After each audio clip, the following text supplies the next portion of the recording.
계시록 2장 12절에서 17절 말씀입니다. 흰 돌을 받아라. 명제 승리의 면류관을 받아라. 목적 끝까지 싸워 승리하는 자가 생명의 면류관을 받습니다. 주님께서 세 번째 편지를 버가모 교회에 쓰고 있습니다. 버가모 교회는 서머나 교회의 핍박을 지나 성장하는 교회를 상징합니다. 교회가 개척되어서 핍박을 받고 어려운 시기를 지나면서 성장하면 사탄과의 싸움이 기다리고 있고요. 이단의 교리들과 맞서서 싸우게 됩니다. 하지만 교회가 물질이 풍성해지면서 우상을 섬기는 일들이 많아진 것을 말하고 있습니다. 버가모는 많은 물질로 풍성했던 교회입니다. 핍박도 사라지고 나니 결국 눈을 우상으로 돌리고 하나님을 떠나버린 교회가 되어버렸습니다. 버가모는 이중결혼 또 결혼산이라는 뜻을 가지고 있는 도시입니다. 서머나에서 북쪽으로 약 90km 떨어진 도시입니다. 버가모는 로마의 정치적 행정 수도이며 중심지입니다. 에베소와 서머나는 상업도시였지만 버가모는 정치적 중심 도시입니다. 또한 버가모는 우상 숭배가 심한 도시이기도 합니다. 버가모에는 6개의 그리스 신전과 이집트의 세라피스 신전이 있었고 로마 황제의 신전이 있었던 우상 숭배의 최고 중심지였습니다. 그리스 신화에 나오는 신 가운데 최고의 신이고 전 인류의 통치자이며 천둥과 번개를 주관하는 신이 제우스 신전이 있고 또 당시에 그리스에 뛰어난 영웅들이 죽으면 그들을 신격화시키기 위해서 세운 신전인 헤룬 신전이 있습니다. 디오니소스 신전이 있는데 영국은 원래 술의 신인 디오니소스를 경배하기 위해서 세워진 신전이었습니다. 디오니소스 신전은 원형극장 근처에 세워졌고 배우들은 연극이 시작되기 전에 동물을 잡아 이 신전에서 제사를 지냅니다. 아테나 신전이 있는데 전쟁과 공예의 여신이며 아테네의 수호신입니다. 수태의 신이기도 하고 또한 예술과 전쟁의 지혜를 주는 여신입니다. 데메테르 신전은 대지의 여신입니다. 오곡과 초목을 풍성하게 해주는 신입니다. 아스클레피온 신전이 있어요. 그리스 신화에 아스클레피오스에 유래되었는데 의료의 신이며 보험자로 알려져 있습니다. 세라피스 신전이 있는데 태양의 신이고 이집트에서 건너온 신입니다. 로마 황제 신전이 있었는데 아우구스투스 시대에 황제 숭배를 위한 예배처가 곳곳에 설치되어 있습니다. 이렇게 버가모는 우상 숭배의 전초기라 할 만큼 너무나도 많은 신전이 있었고 우상들로 찌들었던 도시입니다. 주님께서는 버가모 도시와 교회의 상황을 너무 잘 알고 계시기 때문에 지금 오늘 버가모 교회의 상황이 어떠한지를 알아보려고 하는데요. 버가모 교회의 초대 감독은 사랑하는 가이오입니다. 요한 3서 1장 1절에 장로인 나는 사랑하는 가이오 곧 내가 참으로 사랑하는 자에게 편지하노라 말씀하고 있어요. 사도 요한이 사랑하는 가이오라고 편지를 써보냈던 사람이 버가모 교회의 최초 감독이었습니다. 그의 뒤를 이어 감독이 된 사람은 안디바였어요. 안디바는 치과 의사였습니다. 순교를 당하게 됩니다. 버가모 교회도 칭찬과 책망을 같이 들었던 교회입니다. 주님께서 버가모 교회의 영적 상황을 아시고 책망하십니다. 계시록 2장 10절 버가모 교회의 사자에게 편지하라. 좌우의 날성검을 가지신 이가 이르시되 아멘. 주님께서는 버가모 교회의 사자에게 편지를 하시면서 좌우의 날성검을 가지신 분으로 묘사하고 있습니다. 이 표현은 로마 제국 당시에 권세를 잡은 자들이 심판할 때 사용하던 표현입니다. 권세를 잡은 자들의 말 한마디에 사람이 죽고 살고 하는 권세가 있다는 것을 말합니다. 예수님께서도 이와 같이 날선검을 가지신 심판자라는 것을 의미합니다. 날선할 때 옥시스, 예리한, 재빠른 이라는 뜻인데요. 날선 것은 날카롭다는 뜻이고, 날카로운 혀가 상대를 죽이고 마음을 낙담하게 만들어 심판을 하는 것입니다. 이처럼 예수님께서 날카로운 말씀으로 우상을 섬기는 자들을 심판하신다는 말씀입니다. 그리고 주님은 검을 가지셨습니다. 검, 롬파이아, 긴, 투장, 검을 말합니다.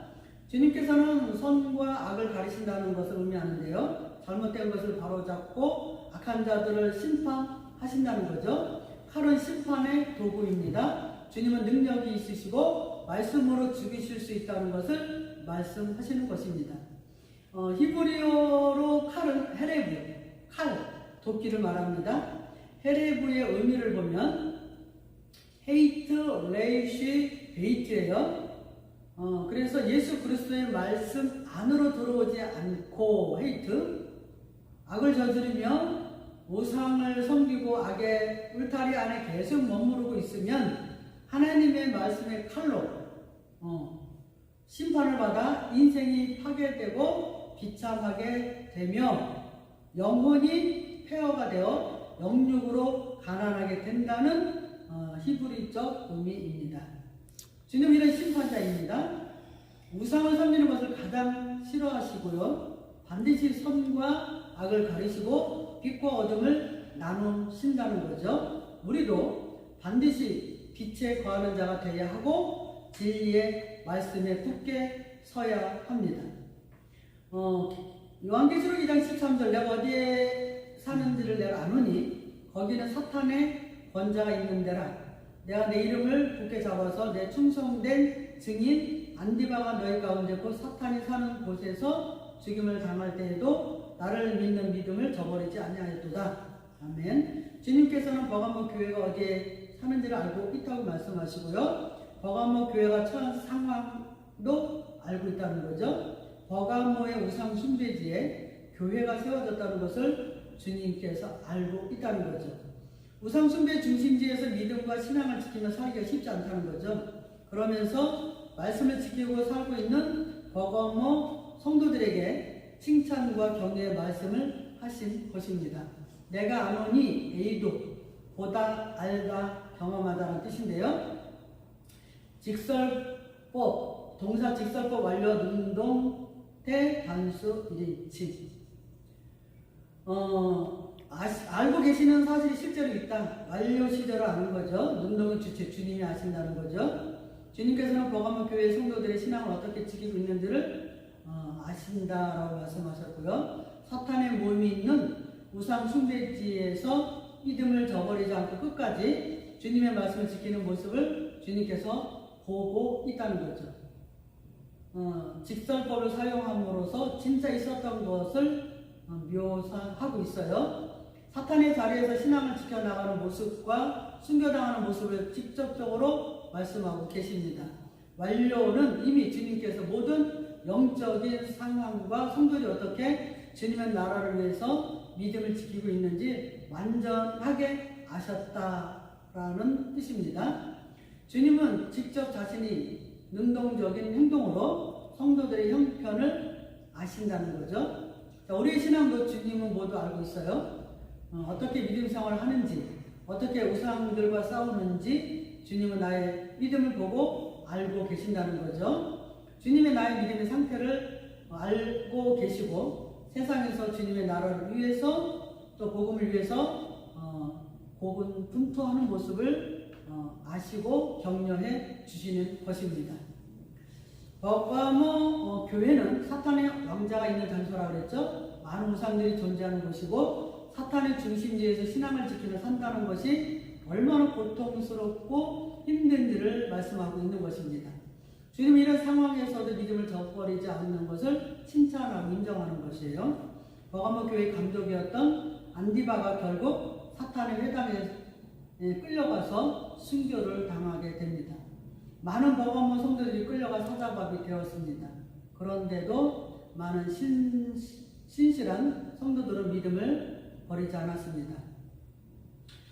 저버리지 않았다, 아르네오마이, 거절하다, 부인하다는 뜻인데요. 동사 직설법, 과거, 중간, 뒷포, 단수, 이인치. 많은 사람들이 순교당하는 모습을 보면서도 그들은 믿음을 버린 것이 아니라 더 굳세게 복음을 붙잡았어요. 절대 주님을 부인하지 않았고 거절하지 않았습니다. 직설법이죠. 육신의 안목을 위해 영원한 천국을 버리지 않은 것이죠. 이 사람들이 믿음을 버리지 않았다는 것은 주님께서 주신 믿음이라는 거죠. 과거 시대를 사용하니까 이미 만세전에 선택받은 백성이라는 것을 과거 시대를 통해서 말씀하십니다. 이 사람들은 세상 고통과 어려움에도 절대 굴복하지 않았고 주님의 말씀을 따라갔습니다. 중간 뒷포가 능동태거든요. 능동의 주체 믿음을 버리지 않는 거죠. 중간태, 그 결과로 순교를 당하게 되는 거죠. 이렇게 중간 뒷포는 믿음을 세우며 주님을 끝까지 붙잡고 세상으로 돌아가지 않았더니 주님께서 구원과 상급을 주셨다는 것입니다. 신앙을 끝까지 지켰더니 마침내 나에게 상급이 돌아온 것이죠. 끝까지 견디는 자는 구원도 허락하시고 생명의 멸류관에 상급도 주시는 것입니다. 아멘.